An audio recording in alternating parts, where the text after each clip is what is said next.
નમસ્કાર, સંદેશ ન્યૂઝમાં આપનું સ્વાગત છે। બુલેટિન સાથે હું હિના। શરૂઆતમાં વાત કરવી છે સુરતમાં લિફ્ટ તૂટી પડતા એકનું મૃત્યુ થયું છે। કન્સ્ટ્રક્શન સાઇટ પર બની આ ઘટના અડાજણ સ્થિત શ્રીજી પાર્ક નજીકનો આ બનાવ છે। 20 વર્ષના યુવકનું લિફ્ટ તૂટી પડતા મૃત્યુ થયું છે। યુવક 8મા માળેથી નીચે પટકાયો હતો। સુરતની આ ઘટના કે જ્યાં લિફ્ટ અચાનક તૂટી પડતા એક વ્યક્તિનું યુવકનું મૃત્યુ થયું છે। કન્સ્ટ્રક્શન સાઇટ પર બની હતી આ સમગ્ર દુર્ઘટના।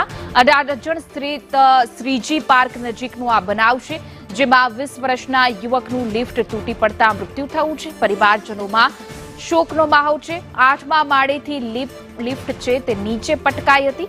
લિફ્ટમાં ખરાબીના કારણે આ દુર્ઘટના સર્જાઈ હોવાની પ્રાથમિક અનુમાન। घटना बनी थी, वो क्रेन चला रहा था तो वहां से नीचे से लोडिंग हो रहा था तो ऊपर से बोल्ट टूटा तो वो नीचे गिर गया, लिफ्ट के साथ में नीचे गिर गया। इसमें तो क्या बोले, वो वहाँ काम कर रहे थे, वहां पे कुछ सेफ्टी नहीं थी, इसकी वजह से।